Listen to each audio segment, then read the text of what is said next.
I'm Dr. Jim Taylor, and welcome to Prime Family Alert. This segment of Prime Family Alert focuses on giftedness. Giftedness is revered in our culture. Inborn talent, whether intellectual, athletic, or artistic, pretty much ensures that children be successful. At least that's what our culture tells us. How many times have you heard Tiger Woods was born to play golf, or Sarah Chang was destined to be a brilliant violinist? Well, let me say this from the start. No one is born to do anything, certainly not swing a golf club or play a violin. The only thing that can be reasonably said is that some children are born with certain abilities that can help them excel in a particular activity. However, giftedness is no guarantee of success. The world is full of gifted failures. Yet so many parents hope beyond hope that their children are gifted. Children have also fallen for this myth of giftedness. Whenever I speak to children, I ask them whether they'd rather be gifted or hardworking. With almost complete unanimity, not surprisingly, children say they would rather be gifted. When you're gifted, they say, everything's easy, you don't have to try it all. Yet parents and children don't realize that giftedness is as much of a cross to bear as well a gift. Because gifted children succeed at an early age with little effort, they often have no ownership of their successes. Well, I got a straight A, but I didn't even study or try. Without ownership, gifted children don't learn the connection between their efforts and their outcomes. And without that link, they can't take complete pride in their results. They can't say, I did well because I worked hard. They also develop the belief that they'll always be successful in the future without effort. Another problem with being labeled as gifted is that natural ability is not something that children can control. Gifted children didn't earn their giftedness, they were just lucky that the parents gave them darn good genes. Also, when gifted children succeed, they of course attribute their success to their ability. Unfortunately, if they attribute their successes to their ability, when they fail, which they will inevitably do sooner or later, they must attribute their failures to their lack of ability. And there's nothing they can do about it. Because they're gifted, these children often experience early success with little or no failure. These children get straight A's, compete above their age group in their sport, or take advanced classes in the performing arts. But sooner or later, they reach a level where everyone's gifted. It might be Harvard, the U.S. Olympic Training Center, or Juilliard. At this point, giftedness isn't what makes these children special, because they're all gifted. And their giftedness isn't what ultimately determines who becomes truly successful. What separates these children who are simply gifted from those who are both gifted and successful is whether they possess the skills to maximize those gifts. Unfortunately, these children will find that their inborn talent is no longer sufficient to become successful. Because everything comes so easily to them, many never learn the skills, hard work, persistence, patience, perseverance, discipline, that will enable them to become truly successful. Also, at some point, gifted children do something that they've never done before. They fail, and this can be a truly traumatic experience. Because they've never experienced failure before, they often haven't developed the tools necessary to respond positively to failure.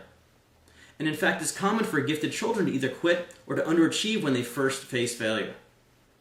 The value of giftedness, or the harm it causes, depends upon how and your children look at it.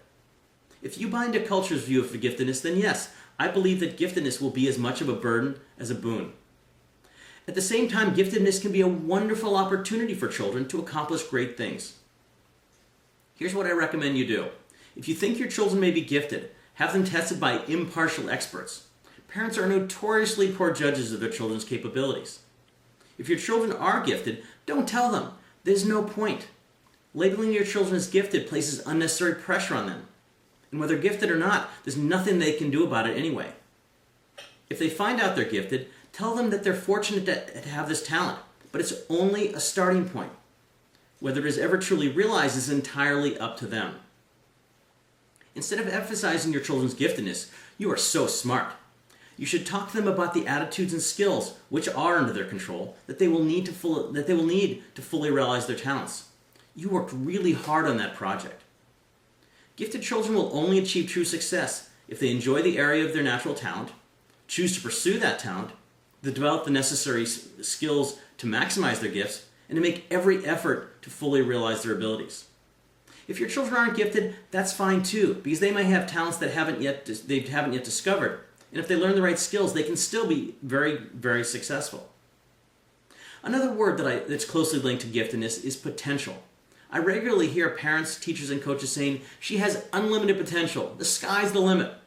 But as a basketball coach once said, All potential means is you haven't done a darn thing yet.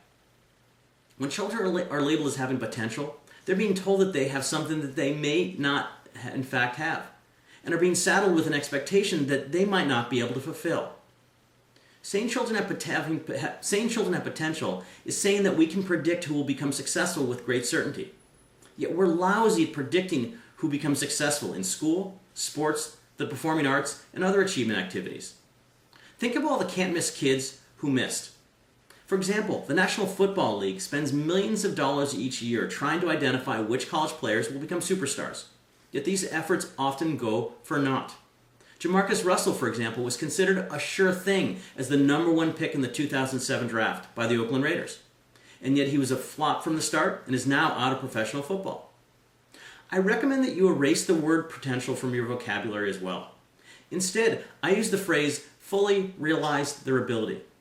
This means that whatever ability your children were born with, and no one knows how much ability any child has, the goal is to help them do everything they can to fully realize their ability.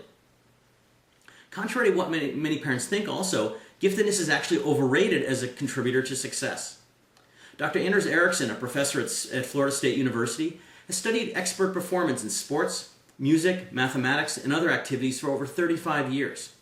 He's found that so-called innate ability was unnecessary to predict who would become the most successful. The single greatest predictor of who would be the most successful was how many hours they devoted to the activity. In a nutshell, the more they practiced, the better they were. Focusing on hard work will teach your children those essential life skills that they'll need to become successful. Persistence, patience, perseverance, time management, and how to overcome obstacles, setbacks, frustration, and failure. And those skills, along with whatever talent they were born with, will ultimately determine whether they're able to fully realize their ability. I'm Dr. Jim Taylor for Prime Family Alert.